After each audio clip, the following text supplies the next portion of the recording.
Assalamu alaikum wa rahmatullahi ta'ala wa barakatuh. So today I want to talk about the Israelites, or you could say the Jews, with regards to the Bible, Jesus' relationship. It seems that Jesus was sent to the Jews, and this is in conformity with the Islamic position.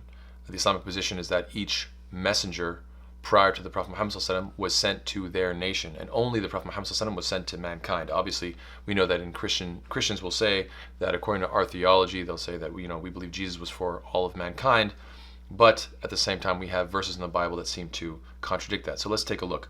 The Islamic position is that each messenger was for their nation, as Allah says, وَلَقَدْ بَعَثْنَا فِي كُلِّ أُمَّةٍ رَسُولًا, and we certainly sent into every nation a messenger. So each messenger each nation got a messenger, but then the final Prophet Muhammad ﷺ was for all of mankind, as Allah says, وَمَا أَرْسَلْنَاكَ, and the ka here is the singular you, and we have not sent you, O Muhammad ﷺ, except what? إِلَّا كَافَةً لِلنَّاسِ, except comprehensively, كَافَةً, to mankind. This is for all of mankind.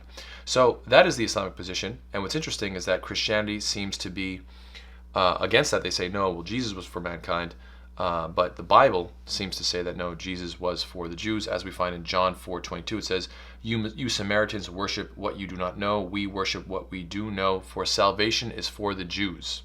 For salvation is for the Jews. Seems like a quite powerful statement in John.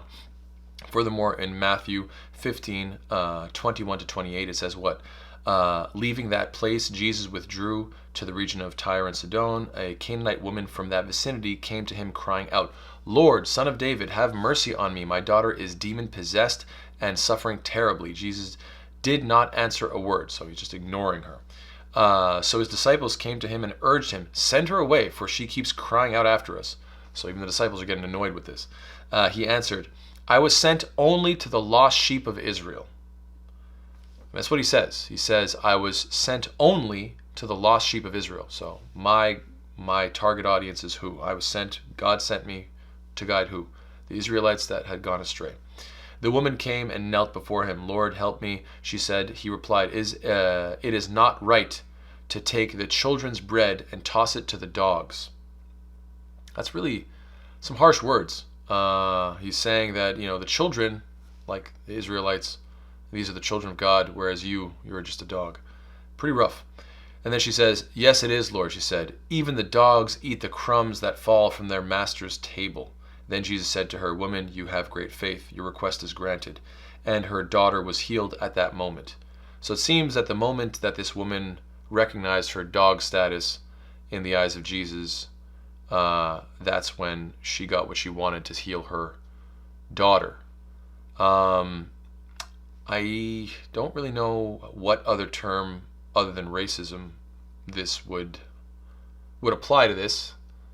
Seems pretty rough because it seems like it's based on race. But I could be wrong.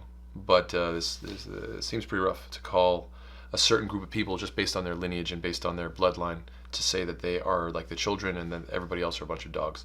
Seems pretty rough. But then again, you have the exact opposite. Now you have actually anti-Jewish verses in the Bible, certain verses that seem somewhat anti-Semitic and that have been used historically to persecute Jews, which is pretty crazy as well. You have in 1 Thessalonians 2:14-16, it says what? For you, brothers and sisters, became imitators of God's church in Judea, which are in Christ Jesus. You suffered from your own people the same things those churches suffered from the Jews who killed the Lord Jesus and the prophets and also drove us out. So there is clear complaint about the Jews. These are people who killed Jesus, killed the prophets, and drove us out. Then it says, they displease God and are hostile to everyone in their effort to keep us from speaking to the Gentiles so that they may be saved. In this way, they always heap up their sins to the limit. The wrath of God has come upon them at last. So verses like this saying that they are hostile to everyone, this type of a statement has been used historically to say, look, Jews are basically attacking Jews and using this anti-Semitic rhetoric to say, look, they heap up their sins to the limit, they are the worst, and this justifies all sorts of terrible behavior. And this is a really remarkable verse. In Matthew 27:24-25 says what? When Pilate saw that he was getting nowhere, but that instead an uproar was starting, he took water and washed his hands in front of the crowd. I am innocent of this man's blood. This is when Pontius Pilate was giving the verdict that Jesus would be crucified. He said, "It is your responsibility." And then all the people answered, "His blood is on us and on our children."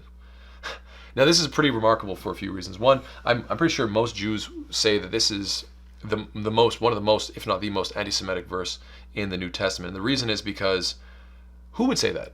Why would anybody say that? Why would anybody, like, if somebody says you're guilty and you're wrong for this man's blood, then they say, okay, you know what, the blood is on me.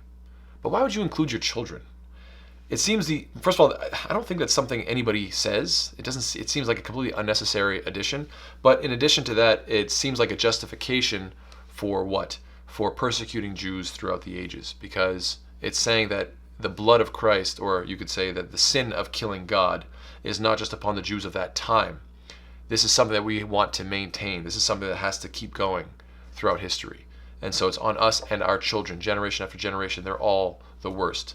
And so I think these are some verses used to justify anti-Semitism. So I know it's a bit uncomfortable, but it's very interesting how you have these extremes. One extreme talking about Jews as the only good group of people, and everybody, these let's say Gentiles are like dogs, which seems like a real extreme. And then you have other extremes saying that they are hostile to everybody, like they're the enemies of basically mankind almost, and that no matter how many generations go by, the guilt of killing Jesus is always going to be upon them. So these are some serious extremes. Alhamdulillah for Islam, we as Muslims, we believe, look, it doesn't matter if you're born from the children of Israel, it doesn't matter if you're born from this country or that country. Look, what matters is what you believe the truth and try to be a good person. We don't care about bloodline. Alhamdulillah. So take care. Assalamu alaikum wa rahmatullahi wa barakatuh.